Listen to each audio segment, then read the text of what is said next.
In the summer of 2016, Manchester United broke the transfer record to bring Paul Pogba back to Old Trafford.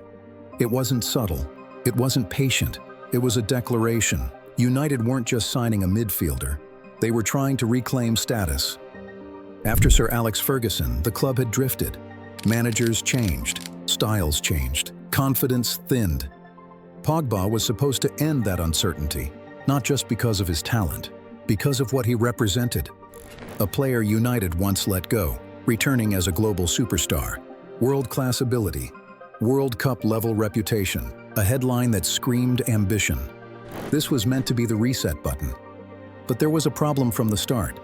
Manchester United didn't have an identity waiting for him. They had expectations, they had pressure, they had a massive global spotlight. But they didn't have clarity. What did United want to be? A disciplined machine? A counter-attacking team? A possession side? The answer kept changing, and Pogba was asked to change with it.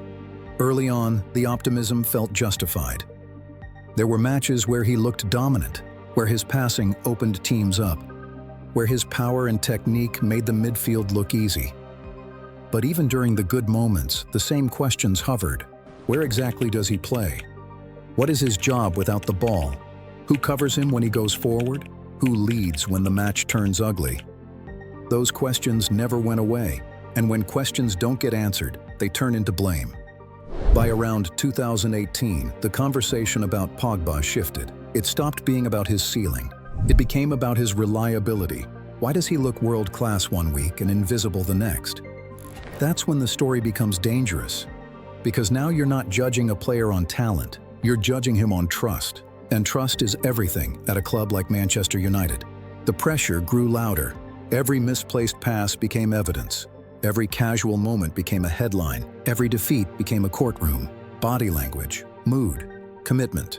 The football became secondary. Inside the club, the situation spread beyond Pogba. Because when one superstar becomes the center of every debate, the environment changes. Other players feel it. The dressing room feels it. The manager feels it. Standards become uneven. Expectations become confused. Pogba became both the symbol of hope and the symbol of dysfunction. When United won, he was the proof the club still had elite quality. When they lost, he was the proof the project was broken. That's an impossible role.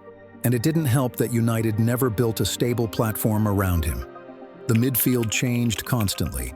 The system changed constantly. The message changed constantly. One week he was asked to create. The next, to control. Then to defend spaces that were never his strength. Then to lead a team that didn't know how to lead itself. That kind of instability doesn't just affect performances. It shapes how players are perceived. Because when the plan is unclear, the player looks guilty. Then came the interruptions. Injuries broke rhythm. Absences fueled suspicion. Every return brought fresh expectations, and patience kept shrinking.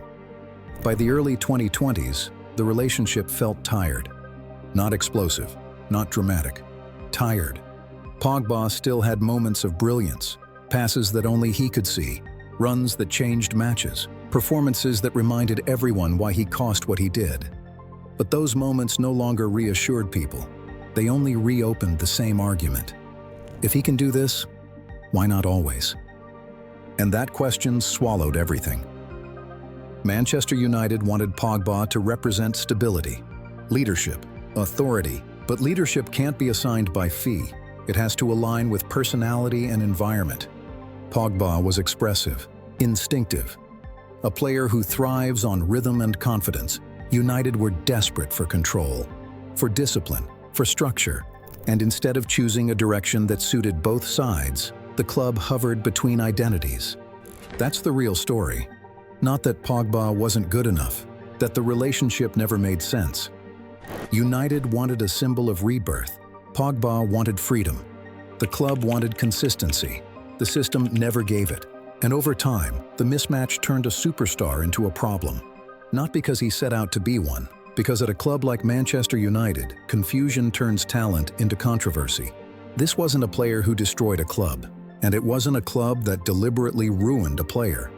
It was a project that asked one man to represent a future that didn't exist yet. And when he couldn't, the frustration became personal.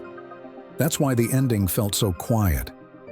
When Pogba left in 2022, it wasn't a shock. There was no disbelief, no real outrage, just acceptance. And that's the most revealing verdict of all. Because superstars don't usually leave quietly. They leave behind trophies, or scars, or certainty.